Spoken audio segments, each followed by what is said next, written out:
Welcome to the MistAway video training series. In this video we'll show you how to prepare a MistAway Gen 3 Plus or its predecessor Gen 3 for the wintertime. In a hard freeze, fluid trapped in the pump, valves, nozzles and fittings expands and exerts tremendous pressure on the components that can shorten their life.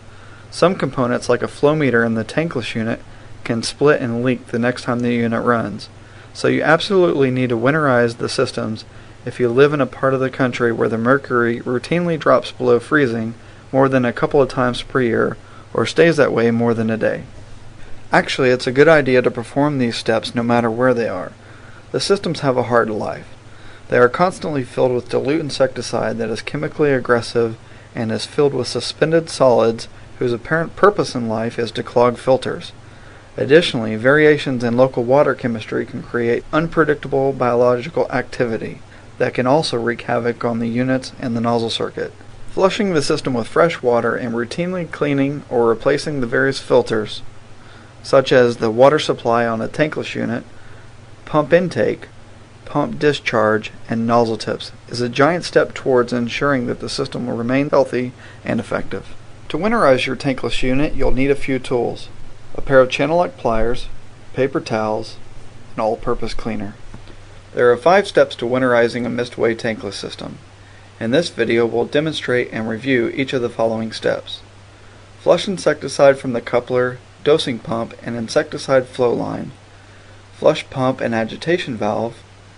Clean the batch tank. Evacuate fluid from the solenoid and flow meter. Use compressed air to blow out the nozzle circuit. Step 1. Flush insecticide from the coupler, dosing pump, and insecticide flow line. First, we'll remove the insecticide bottle from the unit and set it aside. Remove the plus cap and place it on a separate bottle that only has fresh water. Snap the fresh water bottle and plus cap back into the coupler. Next, follow this sequence to execute a manual charge. This process will activate only the bellows pump and flush it with fresh water. Press menu and scroll down to maintenance. Press the green enter button to go into that menu. Use the down arrow and scroll down until you get to CHG, which stands for charge. Locate and press the green enter button for 5 seconds. Doing this will activate and charge only the bellows pump. The duration for this charge function will be based upon what dilution rate your machine was set up for. Run a complete charge using only fresh water. You'll know you successfully activated the bellows pump because dose would be displayed on the countdown. Let the dosing cycle complete its entire duration before continuing. Press the release button on the coupler and remove the fresh water bottle from the coupler.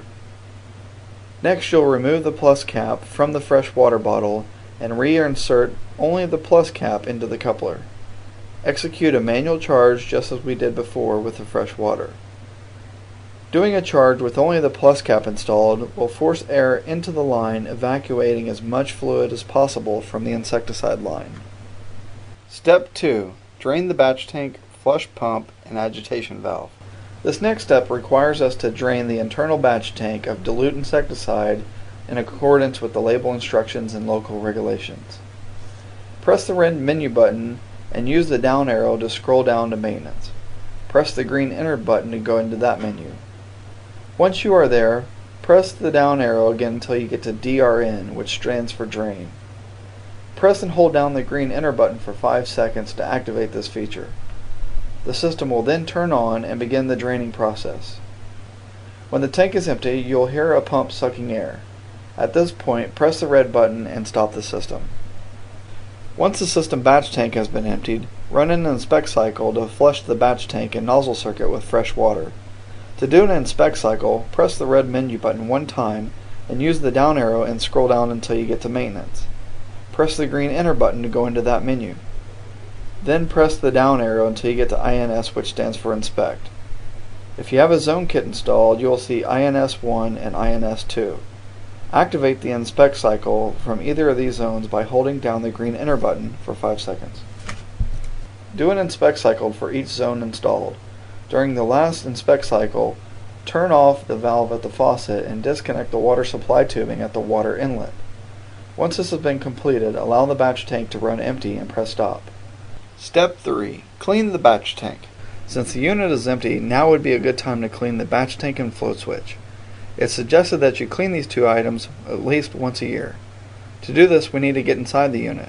Locate and remove 4 plastic thumb screws that are surrounding the controller and 4 thumb screws that are in each of the 4 corners.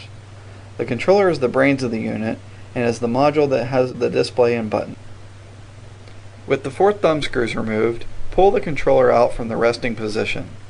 When pulling the controller out in upward motion, you will notice that the wiring harness is attached. Maneuver the controller back through the hole that you just pulled it from.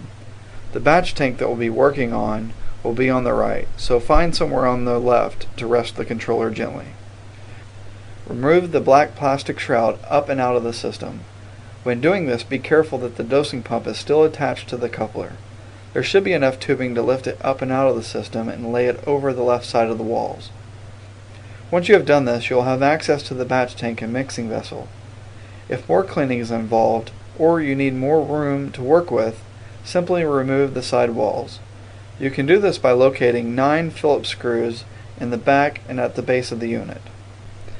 Now that you have access to the batch tank, locate the float switch and use your channel lock pliers to remove the nut on top of the switch. Disconnect the wiring from the harness. Slide the float switch towards you and away from the internal batch tank. Use your cleaning solution and wipe off all parts of the float switch. Once the float has been removed, wipe down the batch tank and remove any residual that has been left behind. Since we're finished working inside the unit, we can reinsert the float switch. Position the float switch back into the same harness in which it was removed. Reconnect the wires and tighten down the nut with your channel lock pliers. Next, remove the suction strainer from the bottom of the 1/2-inch white PEX pipe. Use a water hose to wash off any debris and reinsert it back onto the pipe. Now that we're finished working inside the unit, we can reinsert the control module back into the system. Flip the module over to expose the backside and locate and match each of the color-coded wiring harnesses. Ensure that all connections are firmly seated before moving forward. Once you have all the connections seated, take the module and shroud and put it back into place. Step 4. Evacuate fluid from the solenoid and flow meter. In this next step, we'll need to drain all the fluid from the flow meter assembly. To do this, verify that the 3/8-inch water line is shut off and disconnected. On the controller, scroll down to Maintenance and then locate WINT, which stands for Winterize. Hold down the green button for 5 seconds. Doing this will activate the solenoid valve to the open position. To drain the water, tilt the unit to the right and you should see water trickling out. Step 5. Use compressed air to blow out the nozzle circuit. Next, use a portable air compressor to evacuate as much fluid from the nozzle circuit as possible. MistAway Systems carries an adapter that connects the 1/4-inch line to the air compressor hose. Simply unscrew the last 2 nozzles on the nozzle circuit and turn the compressor on. This will force air through the lines, blowing out as much fluid as possible. It doesn't take long to do this, and it isn't necessary to remove all the fluid. However, keep in mind the more fluid removed, the less likely something is going to go wrong during a hard freeze. The winterizing process should not take any longer than 20 minutes when adding on to routine service calls. With that being said, let's review the tankless winterization steps. Flush insecticide from the coupler, dosing pump, and insecticide flow line. Then flush the pump and agitation valve. Clean the batch tank. Evacuate fluid from the solenoid and flow meter. Use compressed air to blow out the nozzle circuit. If you follow all the winterization steps in your manual and in this video, you should have a smooth system startup in the springtime.